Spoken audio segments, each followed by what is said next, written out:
I used to think of myself as like the smog princess. And my relationship to it comes from a lot of different angles. First, it's having grown up in Pittsburgh, where it was a steel town, and it was still a steel town when I was in high school and middle school. I was really aware of the air quality and the way the buildings were all black because of all that, smog and soot that had settled. So when I got to Los Angeles, I would sit in coffee shops on really smoggy days and say to people, "Oh, the smog is so bad here. How do you guys stand it?" And my eyes are burning and my lungs feel tight, and they'd go, "Oh no, that's not smog, that's fog." Part of the reason people probably were saying stuff like that is that if you think of how smog works, it always visually looks like it's in the next neighborhood. Never looks like when you're standing up straight, oh, the sky looks so blue right above me. And it always looks like it's some other person's problem.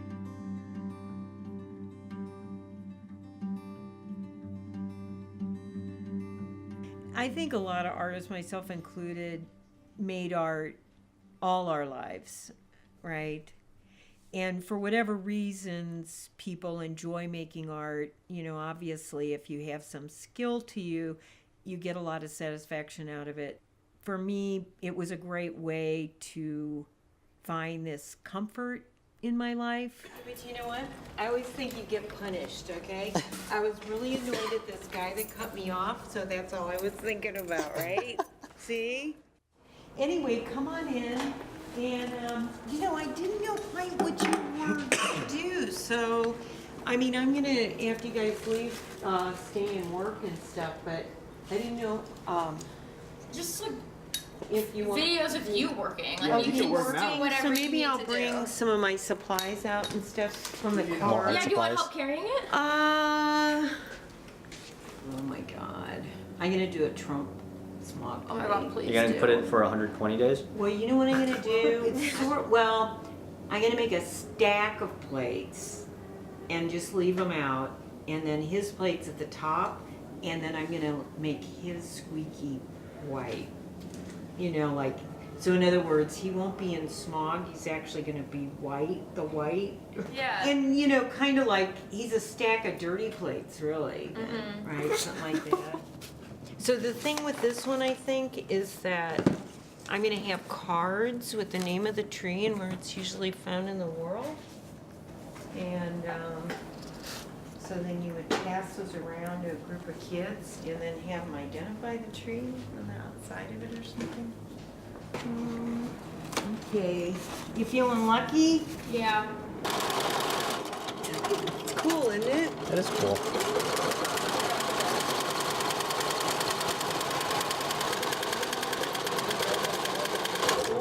Wonderful, like what they do in their community. But I think this will be okay. I just feel that ideas come out of one's desperate pursuit. You get an idea because you will not let it go. I really wanted people to see the smog, and it really came out of me never being satisfied with the other objects I was making to try to show that. The process is really that there is a stencil cut. I hand cut them so they seem more like drawings. And then these are placed outside on rooftops typically. And then the smog is very heavy. It's made out of bits of metal, heavy metals, and particles of rubber that go airborne when tires are going along the road. It could be emissions from various factories, maybe things based on fibers, any kind of emission from factories. It just made me think of leaders always saying these promises or promoting what they think they've done, and we see that more and more.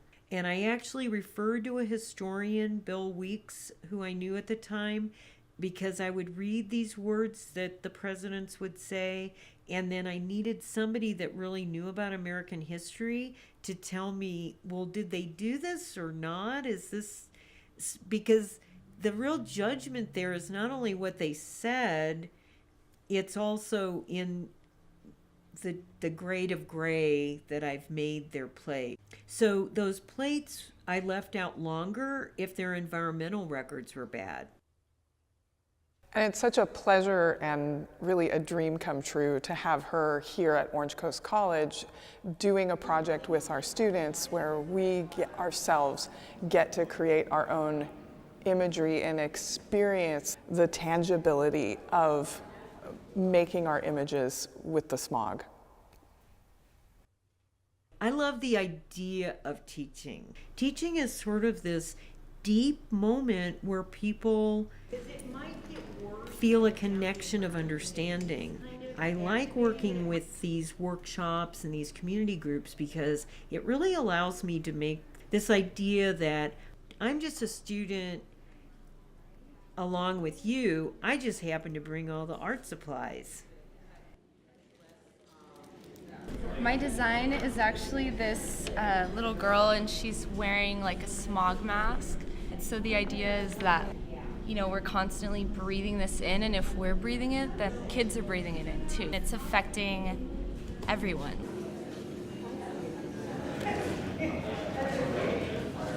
I wanted to show in Greece the monuments are suffering tremendously from smog. And I think this kind of medium to make a point of what's going on to the monuments is perfect. So I'm doing a classical Greek temple and I'm pointing out how the smog is ruining the marble. So I'm hoping as an idea that it's going to come through.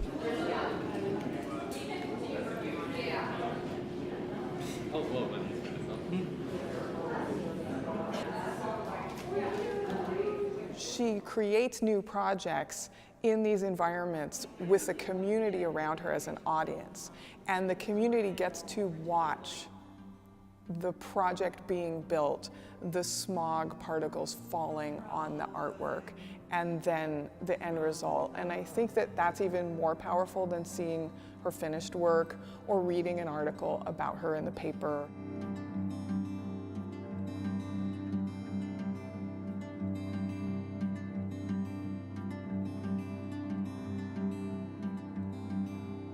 I have to believe and have faith in the idea that this did give people pause to think. And I guess it goes back to that issue of the smog looking like it's in your neighbor's yard, not mine, so why would I worry about it? That this project really does let you see visually that no, it was right here. And it has been, and we're breathing it, and it's bad for kids and asthmas and all these things, and that we really do need to start affecting change. And we are affecting it. We're not like at the beginning of this. We're like in the midst of wanting to support each other to do better.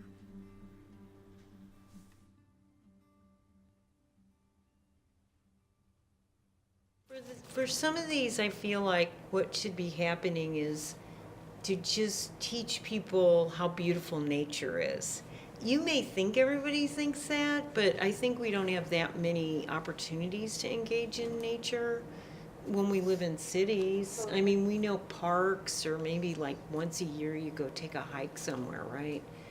So I think that that is part of the reason why people don't care so much about the environment, because they just don't feel a relationship to it.